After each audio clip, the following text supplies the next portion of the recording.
네, 안녕하십니까. 장보는 남자 토마토 투자자문 김경환 연구원입니다.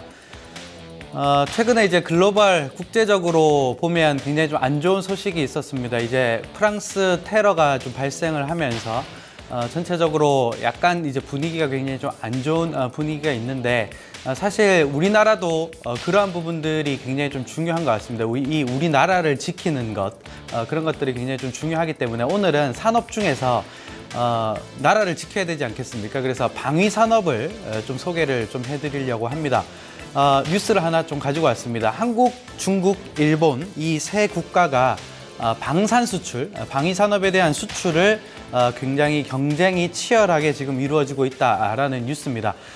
방위 산업이라고 하면 사실 대표적으로 이제 군대를 우리가 생각하게 됩니다. 저도 뭐 군대를 다녀왔지만 군대에서 돈 굉장히 좀 많이 쓰거든요. 그래서 우리나라 방위 산업 같은 경우도 국회에서 예산에 기반해서 이제 굉장히 많은 지출을 많이 하기 때문에 여기에 맞춰서 어떻게 보면 우리나라 방위 산업의 성장도 꾸준히 좀 이어지고 있는 부분들이 있는데 특히나 이제 수출길이 최근에 많이 열리고 있기 때문에 우리나라도 이제 막연하게 이제 방위 산업, 방위 물자들을 수입하는 국가가 아닌 이제 우리나라의 기술력을 통해서 수출하는 국가로 이제 거듭나는 부분들이다. 그래서 그 안에서 이제 한국과 중국과 일본이 굉장히 많이 치열한 경쟁을 방위 산업 안에서 좀 하고 있다.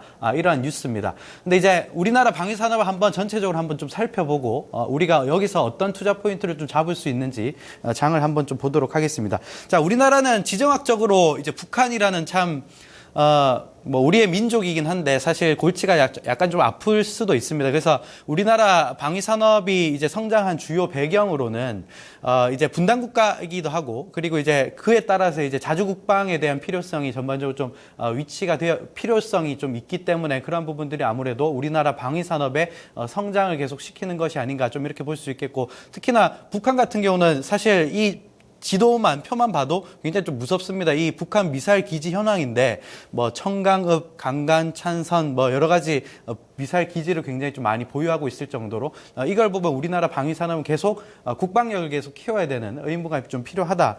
좀 이렇게 보시면 되겠고. 자, 방위 산업 같은 경우는 이 GDP 이 성장률, GDP 증가율과 거의 동행하는 방위력의 개선비가 계속 쓰이게 됩니다. 특히나 2010년도부터 2015년도 예상치를 좀 보면 GDP 성장률이 올라오면 올라올수록 국방비는 일반적으로 좀 증가를 하는 게 선진국도 마찬가지고 후진국도 마찬가지고 이루어진다 이렇게 보시면 되는데 왜냐하면 자 우리가 돈을 많이 벌수록 선진국이 되어 갈수록 자기를 오히려 좀 더 어떻게 보면 방어하고 좀 더 그 선진국에 대한 여력을 지키고 이러한 이제 어떻게 보면 그런 수요들이 굉장히 좀 많이 일어나게 되고요.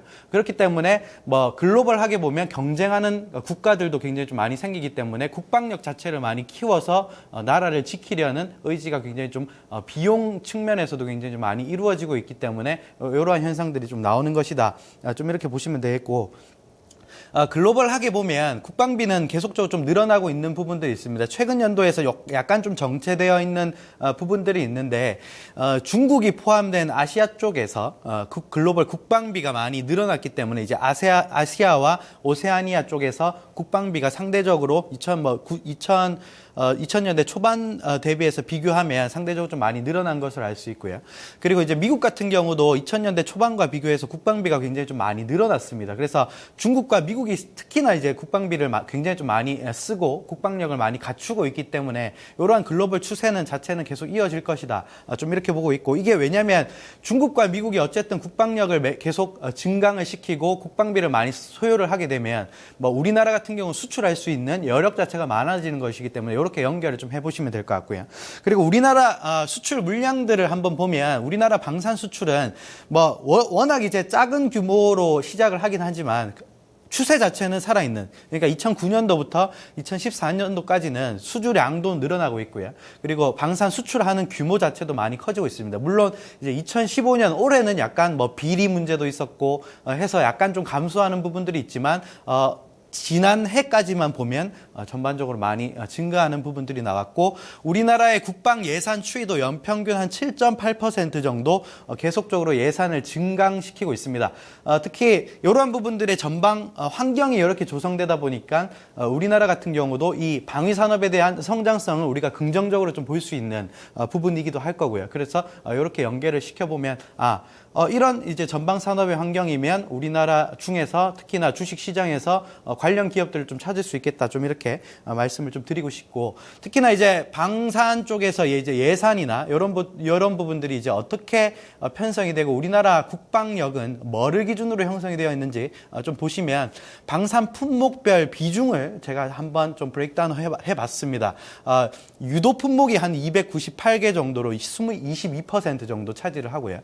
그리고 이제 방산 품목별로 보면 탄약 부분이 17.7%를 차지하고 있습니다. 그리고 이제 화력과 함정 그리고 항공 이런 부분들이 이제 10%대를 차지하면서 뭐 안정적으로 이제 구성이 잘 되어 있습니다. 뭐 해군력이나 함정 같은 경우 아니면 뭐 공군력, 항공 그리고 육군력인 이제 화력 같은 경우 화력과 이제 탄약이 되겠죠. 이런 부분들도 굉장히 좀 안정적으로 편성이 좀 되어 있기 때문에 전방적으로 이제 성장을 좀 하는 부분들이 좀 가능하다.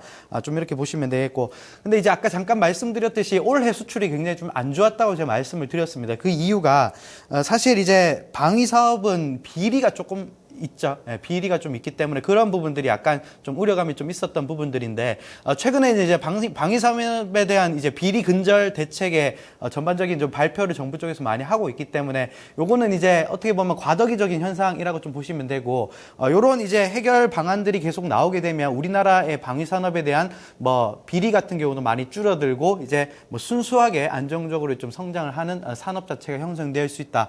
좀 이렇게 말씀을 좀 드리고 싶습니다. 그래서 전체적으로 우리나라가 투자 가능한 방위 산업을 한번 좀 정리를 좀 해보면, 특히나 주요 전력 증강 프로젝트를 지금 정부 쪽에서 좀 하고 있는데, 구체적으로 좀 보면 정밀 타격 능력을 확보하기 위한 전력 증강 프로젝트의 일환이 지금 진행이 되고 있고요. 그리고 두 번째로 보면 킬체인이라고 하는 시스템 자체가 많이 구축이 되려고 하고 있습니다. 이거 이따 설명을 좀 드리고, 그리고 KAMD라고 하는 미사일 방어 시스템 같은 경우도 지금 구축을 하려고 지금 프로젝트 자체를 지금 형성을 좀 하고 있고요. 특히나 이제 킬체인이라는 것을 좀 말씀을 드리고 싶은데, 킬체인이라는 게 뭐냐면, 자, 북한이 핵무기를 가지고 있기 때문에 이 핵무기가 들어오기 전에 선제 타격할 수 있는 한국형 미사일 방어 체계라고 설명을 이해를 하시면 됩니다. 이게 어떤 방위 산업에 영향을 좀 미칠 수가 있냐면, 정말 뭐 자동차도 뭐 전장이라고 하지만 북한의 핵무기를 방어하려면 그 시스템을 구축을 해야 되기 때문에 그거를 이제 전장화 품목에 대한 수요가 많이 증가를 좀 할 수 있고요.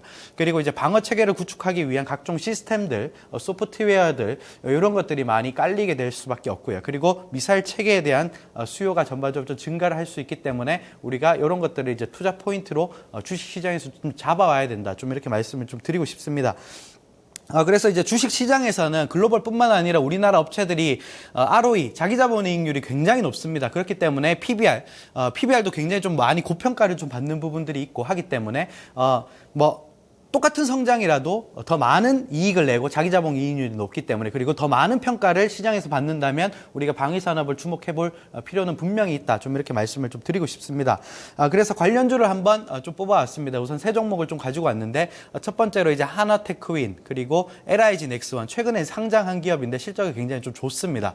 그리고 최근에 약간 말이 많은 종목입니다. 한국항공우주, 세 종목 한번 살펴보도록 하겠습니다. 첫 번째는 이제 하나테크윈인데, 사실 이제 삼성테크윈에서 이제 하나테크윈으로 바뀌면서 체질 개선을 좀 많이 하고 있습니다. 방산 쪽 비중은 50% 이상, 자주포 같은 이제 화력 부문을 좀 생산을 많이 하고 있는 업체입니다. 이 회사 주가 차트가 지금 바닥권역에 있기 때문에 좀 관심을 가질 필요가 있을 것 같고요.